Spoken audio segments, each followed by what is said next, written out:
5, 4, 3, 2, 1, 0। एक शहर में एक छोटा सा लड़का रहता था जिसका नाम था आर्यन। आर्यन आयरन मैन का सिर्फ फैन नहीं था, वह उसे अपना सबसे बड़ा दोस्त मानता था।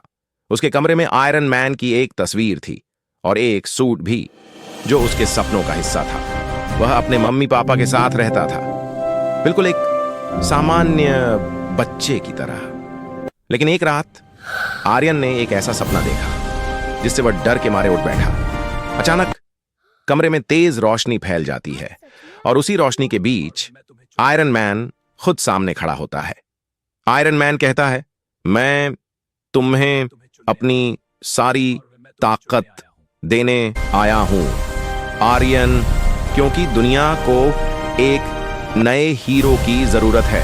इसके बाद आयरन मैन आर्यन को अपने साथ हवा में उड़ा ले जाता है। दोनों शहर के ऊपर से उड़ते हैं। ऊंची ऊंची इमारतों के बीच से एक इमारत की छत पर दोनों बैठकर बात करते हैं। आयरन मैन कहता है, यह ताकत सिर्फ शक्ति दिखाने के लिए नहीं है, इसका इस्तेमाल सिर्फ उन लोगों के लिए करना जो खुद अपनी मदद नहीं कर सकते। याद रखना, हीरो वो नहीं।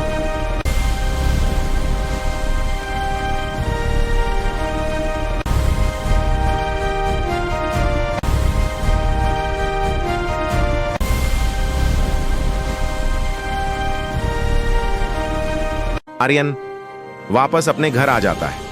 अपने कमरे में वह चुप चुप के अपनी ताकत को परखता है और तभी उसे एहसास होता है आयरन मैन की सारी शक्तियां अब उसके अंदर आ चुकी हैं। कुछ दिनों बाद आर्यन अपने मम्मी पापा के साथ शॉपिंग करने बाजार जाता है।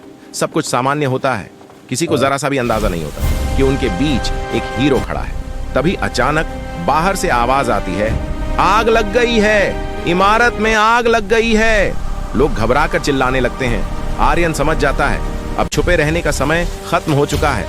वह चुपके से पार्किंग में जाता है, अपने हाथ आगे बढ़ाता है और एक एक करके आयरन मैन के सूट के सारे हिस्से उसके शरीर पर जुड़ते चले जाते हैं और तभी जन्म लेता है छोटा आयरन मैन। वह उड़ते हुए सीधे उस जलती हुई इमारत के पास पहुंचता है।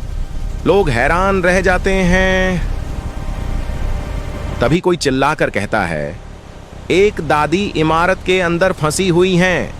आर्यन बिना सोचे समझे अंदर जाता है और दादी को सुरक्षित बाहर ले आता है। फिर पता चलता है कि इमारत के अंदर कुत्ते के छोटे छोटे बच्चे भी फंसे हुए हैं। आर्यन खिड़की तोड़ता है और अंदर घुस जाता है। एक एक करके सभी बच्चों को सुरक्षित बाहर निकालता है। लोग उसका चेहरा देखने लगते हैं। ये कौन है, इतना छोटा लेकिन इतना बहादुर? आर्यन किसी से कुछ कहे बिना एक जोरदार छलांग लगाता है और हवा में गायब हो जाता है। वह वापस अपने घर पहुंच जाता है। राजसी कहानियों का यह सफर यहीं नहीं रुकता। लाइक करके अपना समर्थन दिखाइए और सब्सक्राइब कीजिए ताकि हर न्यू कहानी सीधा आप तक पहुंच सके।